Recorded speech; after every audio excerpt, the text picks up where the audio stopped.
সকালটা শুরু করলাম ভগবানকে ধন্যবাদ দিয়ে। Hello everyone, good morning. তোমরা সবাই কেমন আছো? নিশ্চয়ই খুব ভালো আছো, আমিও খুব ভালো আছি। এখন ঘড়িতে বাজে 5:50, দেখতেই পাচ্ছ। একটু ব্যালকনিতে গিয়ে দাঁড়ালাম। আজকে ওয়েদারটা খুবই সুন্দর, বাইরে হাওয়া দিচ্ছে।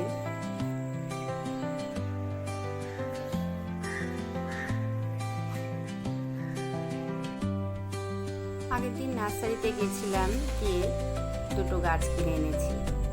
এই চীনামাটির টব দুটো কেনা ছিল, তার জন্য দুটো গাছ নিয়ে আসলাম। এখনো টবের ভেতরে পুঁতিনি, যেভাবে কিনে এনেছিলাম প্লাস্টিকের টব সদ্য চীনামাটির টবের ভেতরে রেখে দিয়েছি। এত সুন্দর হাওয়া দিচ্ছে, গাছের পাতাগুলো নড়ছে, দেখতেও সুন্দর লাগছে। এরপর রোজকার মতো উঠে গেলাম ছাদে গিয়ে এখনো সূর্য ওঠেনি, উঠবো করছে। দেখো কত সুন্দর লাগছে। কিছুটা মেঘও রয়েছে, তাই এখনো সূর্যকে দেখা যাচ্ছে না। তাই একটু হাঁটাহাঁটি শুরু করে দিলাম। আস্তে আস্তে সূর্যের দেখা পাওয়া গেল। সূর্যের প্রণামটা সেরে নিলাম।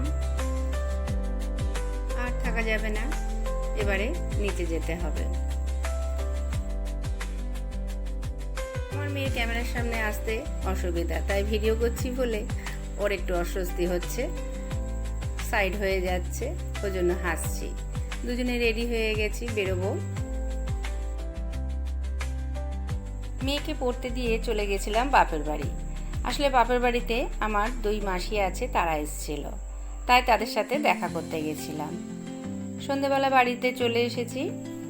আর দেখো, আমার ছোট মাসি বাড়ির থেকে এই কাটিংগুলো নিয়ে এসেছে। টাইম ফুল, যেটা 9 o'clock, আর আছে পুদিনা গাছ। এখন তো কিছু করা যাবে না, তাই জলের ভেতরে রেখে দিই। একদিন সকালবেলা উঠে আগে ভাবলাম গাছগুলো বসিয়ে নিই, কারণ কালকে রাতে আনা। কদিন আগে মাশরুম আনা হয়েছিল, সেই বাক্সগুলো আমি ফেলিনি। ভাবছি পুদিনা গাছগুলো এর মধ্যেই পুঁতবো। ড্রেনেজ হোল করে নিয়েছি, আর কয়েকটা পাথর দিয়ে দিলাম। মাটি আমার তৈরি করাই ছিল, মাটি দিয়ে দিচ্ছি। পুদিনা গাছগুলোর কন্ডিশন খুব একটা ভালো নেই, জানি না বাঁচবে কিনা, তাও বসিয়ে দিচ্ছি, দেখা যাক। আর যদি বাঁচে তাহলে তো অবশ্যই তোমরা দেখতে পাবে, তোমাদের সাথে অবশ্যই সেটা শেয়ার করব। পোতা হয়ে গেছে দেখো। আর এই গামলাটাও আমি ড্রেনেজ হোল করে নিয়েছি, এটাতে টাইম ফুল গাছগুলো পুঁতে দেবো। আগে থেকেই বলা ছিল আমার মাসিকে, যেহেতু, তাই গামলাটাও আমি আগে থেকেই কিনে রেডি করে রেখেছিলাম। জানি এই গাছগুলো নিয়ে আসবে। দেখো আমার বসানো হয়ে গেছে গাছগুলো। এবার এই গামলাটা আমি ছাদে রেখে আসব। আর এই পুদিনা গাছগুলো জানলার কাছেই রেখে দিলাম। লতি মাছ নেওয়া হয়েছিল বাড়ির সামনে দিয়ে, তা কিছুটা পাকোড়া করে খাওয়া হয়েছে, আর বাকিটা ফ্রিজে রেখে দিয়েছিলাম। তো ফ্রিজ থেকে বার করে নিয়েছি, জলে দিয়ে দিলাম। দিয়ে মাছগুলো একটু ছাড়িয়ে নিচ্ছি, নাহলে তো কাটা যাবে না। একটা কাঁচির সাহায্যে আমি আস্তে আস্তে করে কেটে নিচ্ছি। লতি মাছ কাটা খুবই সহজ, তাই একটা কাঁচি নিয়ে নিয়েছি। মাথাটা কেটে ময়লাটা টেনে বার করে দিচ্ছি, আর সাইডে যে পাখনাগুলো আছে সেটাও কাঁচি দিয়ে কেটে দিচ্ছি। বাকি মাছ কাটতে গেলে একটু কষ্টই হয়, খুব একটা আমি মাছ কাটি না, কিন্তু যেহেতু লোটে মাছ এত সহজ কাটা, তাই আমার কোনো অসুবিধাই হচ্ছে না, সহজেই আমি করে নিচ্ছি। আর আঁশও নেই, আঁশ ছাড়ানোরও কোনো ব্যাপার নেই। আর এখন তো মাছ কাটার ব্যাপারই নেই, কেননা মাছ কেটেই বিক্রি হয়, বাড়ির সামনে আসলেও তারাও কেটে দেয়, তাই মাছ কাটার কোনো পাট নেই। তবে কিছু কিছু মাছ, যেরকম চিংড়ি মাছ, মৌলা মাছ, এই ধর লোটে মাছ, এগুলো তো আর কেটে দেয় না, তাই কেটে দিতে হয়। নুন হলুদ মাখিয়ে কিছুক্ষণ রেখে দেবো।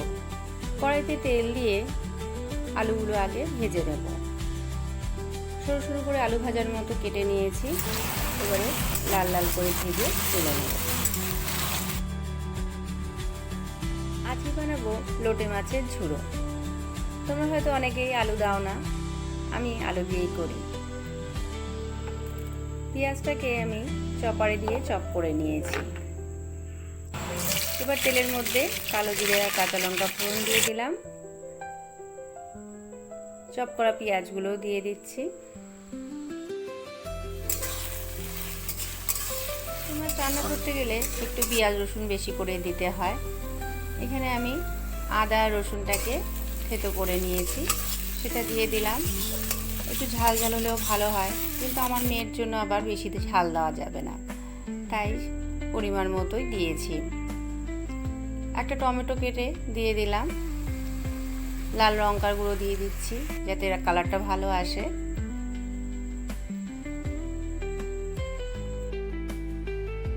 মশলাটা ভালো করে কষিয়ে নিয়ে মাছগুলো আমি ওপরে দিয়ে দিচ্ছি। দিয়ে একটা ঢাকনা দিয়ে কিছুক্ষণের জন্য ঢেকে রাখবো। এবারে তুলে নিলাম। নিয়ে মাছগুলো নরম হয়ে গেছে, একটা কাঁটা চামচের সাহায্যে আমি মাঝখানের শীটটা, যেটা মেন কাটা, সেটা তুলে ফেলে দিচ্ছি। যাতে কি হবে, মুখে এটা পড়লে খেতে অসুবিধাও হয়, আর আমার মেয়ে তো খাবেই না এই কাটা থাকলে, তাই আস্তে আস্তে করে কাটাগুলো তুলে বার করে ফেলে দিচ্ছি।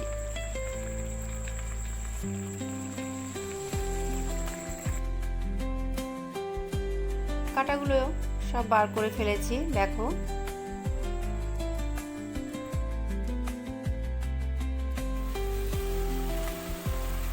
ভেজে রাখা আলুগুলো দিয়ে দিলাম। দিয়ে এবারে গ্যাসের আঁচটা বাড়িয়ে নাড়াতে থাকবো। যতক্ষণ নিচে না একটু ধরে ধরে যাচ্ছে ততক্ষণ নাড়াতে থাকবো। ভালো মতো শুকিয়ে গেলে ধনেপাতা কুচি দিয়ে দেবো। মাছটা কিন্তু রান্না আমার হয়ে গেছে। আমার ভিডিওটা দেখে যারা এতক্ষণ একটু বোর হলে তাদেরকে বলবো একটা লাইক করো অবশ্যই।